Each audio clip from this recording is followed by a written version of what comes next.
जय जिजाऊ, जय शिवराय. आपल्या समस्त मराठा कुणबी बांधवांनो, मी दिनकर एकनाथराव गरुड, मराठा कुणबी नोंद शोध सहाय्यक समिती महाराष्ट्र संस्थापक अध्यक्ष.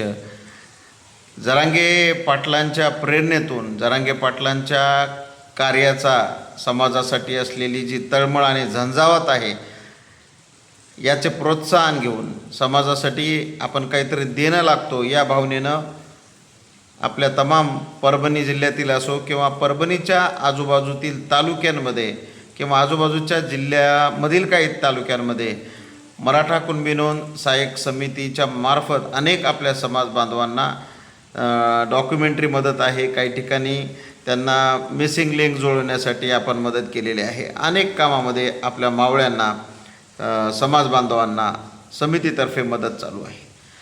अनेक ज्या काही अडचणी आपल्या समाज बांधवांना मग त्याच्यामध्ये खासरा असेल, भूमी अभिलेखचे कागदपत्र असतील, त्याच्यानंतर जुने काही डॉक्युमेंट्स असतील किंवा तुमच्या घरी सापडणारे जुने पाटीलकीचे, देशमुखीचे, कोतवाली, पांडे, देशपांडे, कुलकर्णी यांच्याकडे सापडणारे जे काही जुने दस्तावेज असतील, या दस्तावेजांच्या बाबतीत पण आपल्या समितीच्या मार्फत आपण आपल्या समाज बांधवांना सहकार्य करत असतो.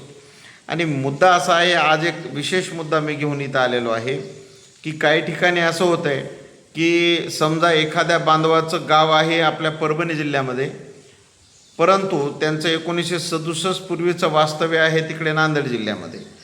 मग अशा बांधवांना जर GR नुसार किंवा शपथपत्र आधारे त्यांना जर काढायचं असेल, त्यांना सर्टिफिकेट जर काढायचं असेल, तर त्यांना अडचणी अशा निर्माण व्हायल्यात की आता उदाहरणासाठी सांगतो की आपले एक रोहिदास वाघ म्हणून आहेत, मूळचे ते पोखर्णीचे, परंतु त्यांचं कुटुंब 1967 पूर्वी गेलेलं नांदेडला. मग त्यांनी काय केलं, इकडचं पोखर्णीचं शपथपत्र घेतलं आणि नांदेडमध्ये पूर्ण प्रस्ताव तयार केला. परंतु नांदेडमधील SDM असतील, नांदेडमधील तहसीलदार असतील, यांनी तो प्रस्ताव रिजेक्ट केला. की का रिजेक्ट केला? त्यांचं म्हणणं, तुम्ही परभणीतून काढा, कारण तुम्ही शपथपत्र परभणीचं घेतलं. परंतु परभणीमध्ये पण हा प्रस्ताव घेऊन आले, परभणीमध्ये पण त्याचा अभ्यास करण्यात आला, कारण पोखर्णी हे परभणीमध्ये येते. पण परभणीच्या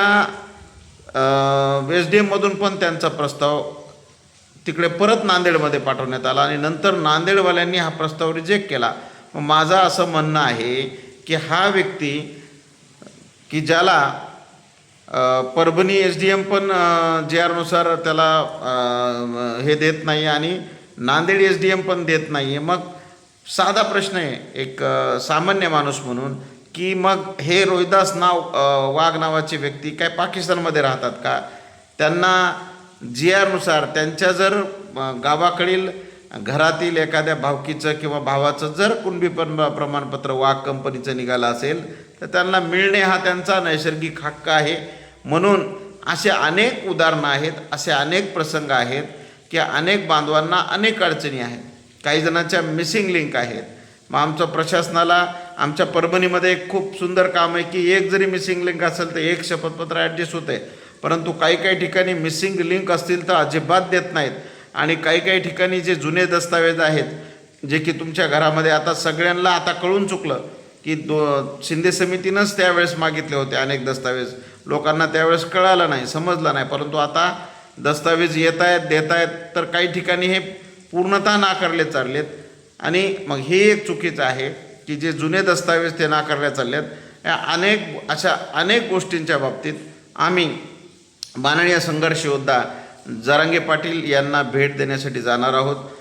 तमाम बांधवांच्या ज्यांच्या काही अडचणी असतील त्या बांधवांनी कृपया या व्हिडिओच्या खाली कमेंट स्वरूपात आपल्या अडचणी द्यायच्यात की आपली कुणबी नोंद आहे, भावकीची आहे, किंवा तुमच्याकडे काही जुने डॉक्युमेंट्स सापडलेले आहेत पण आपल्याला प्रशासन देत नाही आहे, आडकाठी करतं, रिजेक्ट केलेलं आहे. मग या संदर्भात अडचणी घेऊन आम्ही माननीय संघर्ष योद्धा जरांगे पाटील यांच्याकडे जाणार आहोत. आणि या बाबतीत आम्ही काळकुटे नाना यांच्या पण कानावर ही गोष्ट घातली होती की नानांच्या सल्ल्यानुसार पाटलांकडे आल्याच्या नंतर आपण पाटलांच्या कानावर घालूया आणि आपल्याला नक्कीच न्याय मिळेल या भूमिकेतून जायचं आहे. तर आपल्या अडचणी ज्या असतील कृपया आपण आपल्या अडचणी या व्हिडिओच्या खाली टाकायच्या आहेत. संबंध अडचणीवर एक परभणीचं एक शिष्टमंडळ दादाला भेटायला आणि त्या बाबतीत चर्चा करणार आहोत. धन्यवाद.